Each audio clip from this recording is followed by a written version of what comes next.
지금부터 경제전망 2020년 5월에 대한 설명회를 시작하겠습니다. 오늘 설명해 주실 분은 이환석 부총재보이며 관련 팀장들도 배석하였습니다.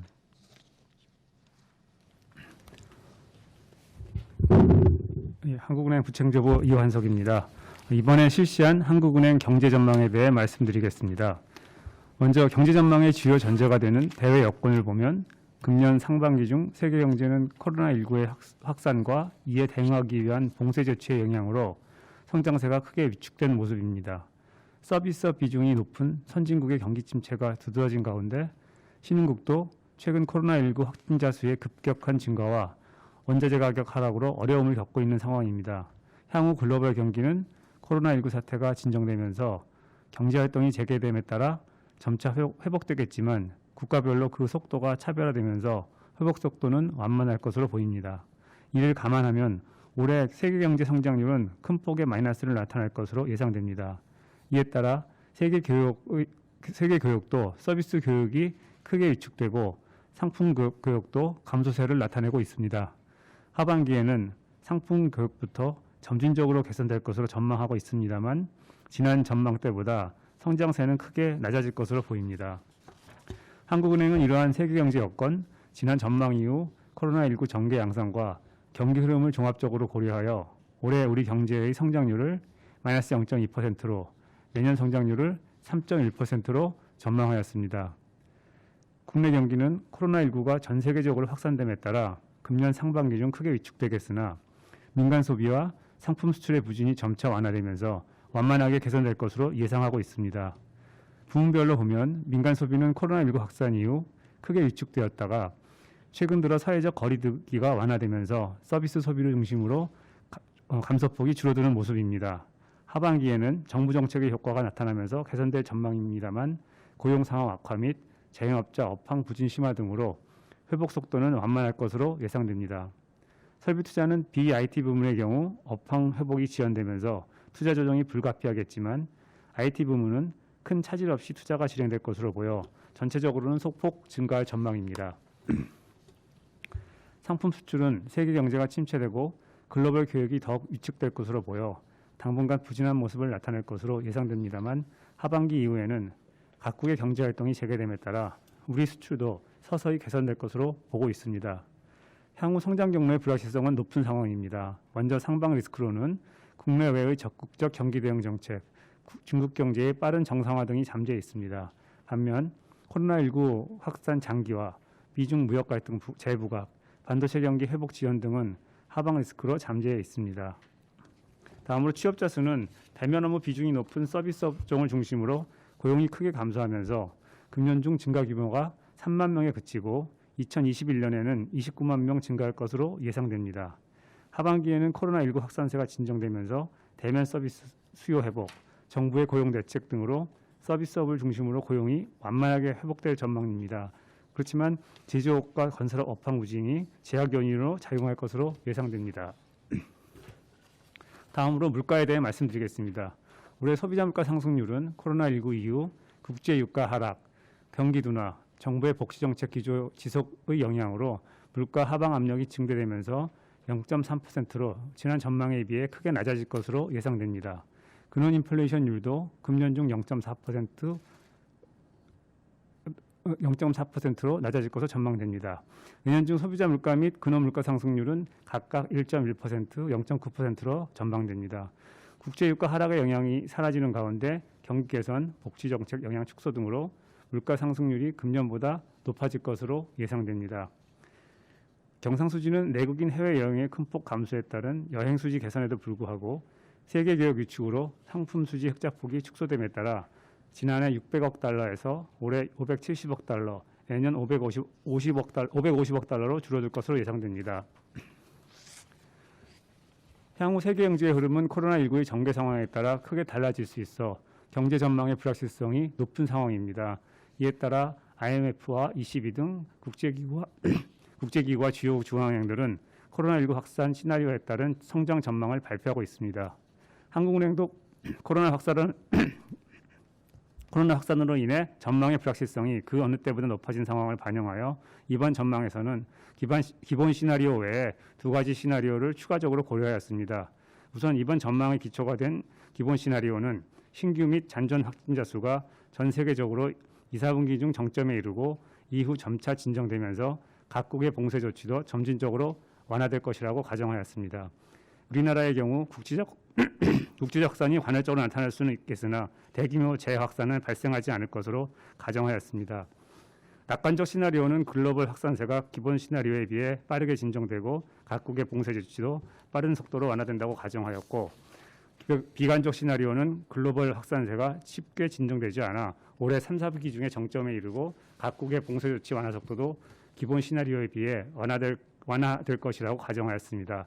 보다 자세한 내용은 보도자료와 전망 보고서를 참고하시기 바랍니다.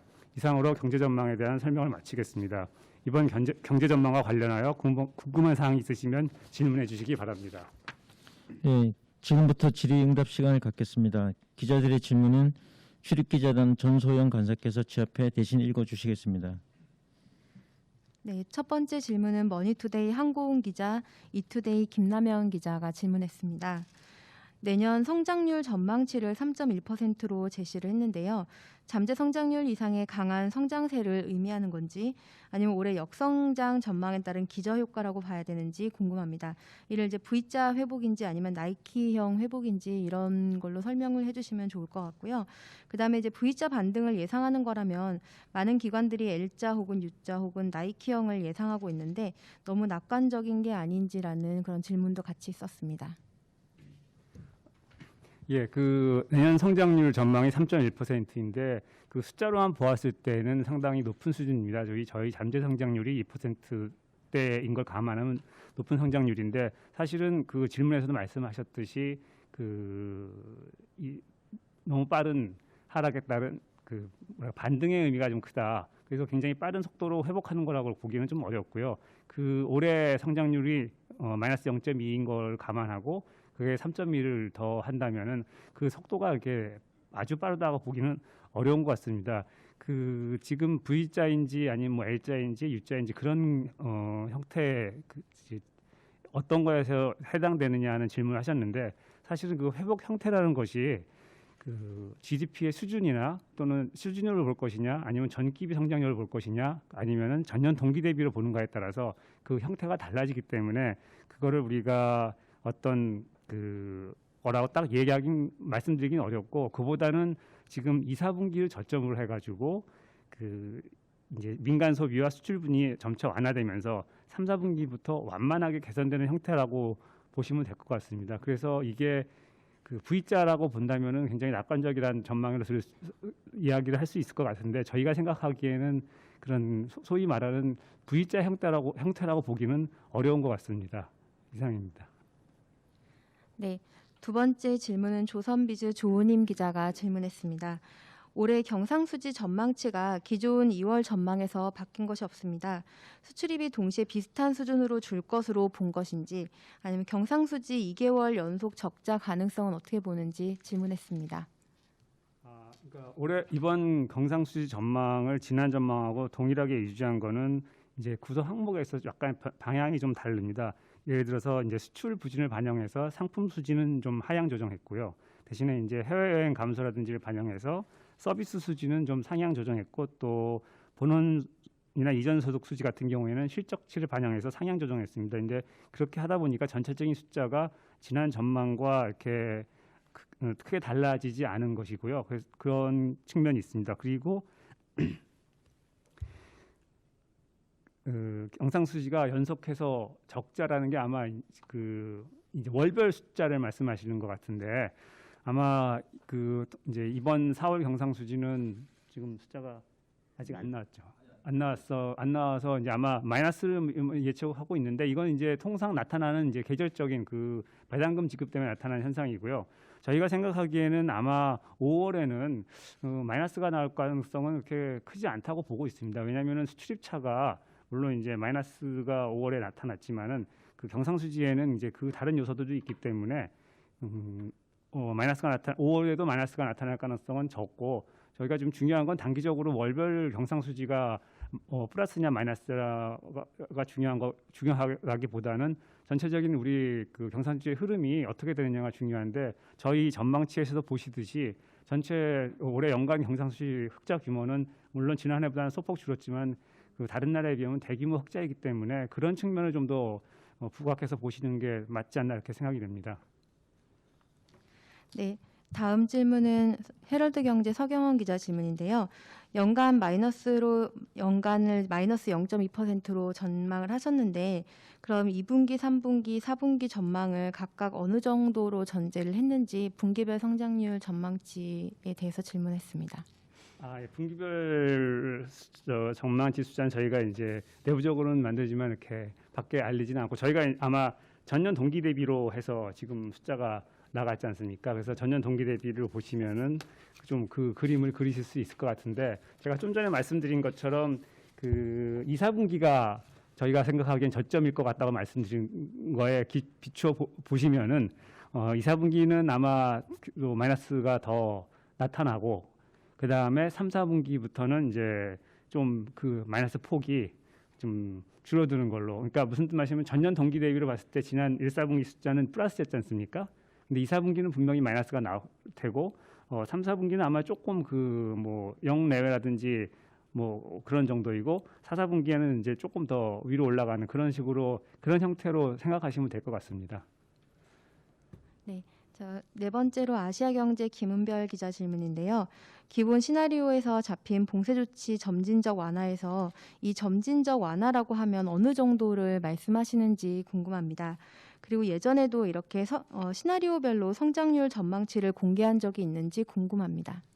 제가 알기로는 저희가 시나리오별로 성장률을 그 공개한 적은 이번이 처음인 거고요.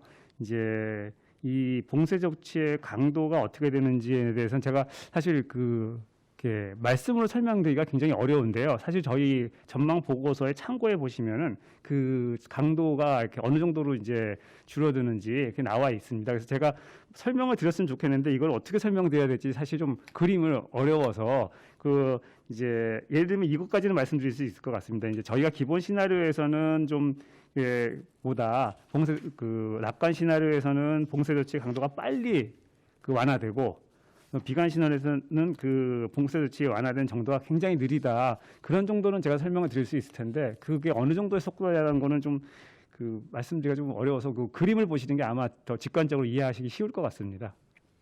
네. 그 다음 질문은 머니투데이 한국은 기자 질문인데요. 이번 성장률 전망할 때 3차 추경 효과를 얼마나 감안했는지 궁금합니다. 추경 효과로 성장률 전망치를 얼마 정도 반영했는지 설명 부탁드립니다. 예. 그 전에도 한번 그런 질문들 하신 적이 있었는데 그때 제가 설명드렸던 것이 이 추경이라는 게 규모라든지 그다음에 내역이라든지 또 이제 국회에서 통과돼서 그게 집행되는 시기가 불확실한 상황에서는 그걸 숫자로 계산해서 저희가 전망에 반영하기 굉장히 어렵습니다. 그래서 이번 같은 경우에도 지금 3차 추경에 대한 이야기가 많이 나오곤 있지만은 그런 것들이 확정된 것이 하나도 없기 때문에 그걸 구체적으로 저희가 전망에 반영하지는 못했고요. 대신에 이제 그 가능성이 굉장히 높다고 보아서 우리가 전망할 때 어떤 그런 정부 정책이 좀 더 적극적인 측면을 전망할 때 반영했다 그렇게 이해하시면 될 것 같습니다. 크게 저희가 반영할 수가 없었습니다. 그러니까 거의 반영이 크게 안 돼 있다고 이해하시는 게 맞습니다. 이제 그게 확정되고 이제 규모나 내역이 나오면은 이제 그때 구체적으로 어느 정도의 성장 재고 효과가 있는지 아마 계산을 할 수 있을 것 같습니다. 추가 질의가 없는 것 같습니다. 그러면 이것으로 기자 설명회를 마치겠습니다. 수고하셨습니다.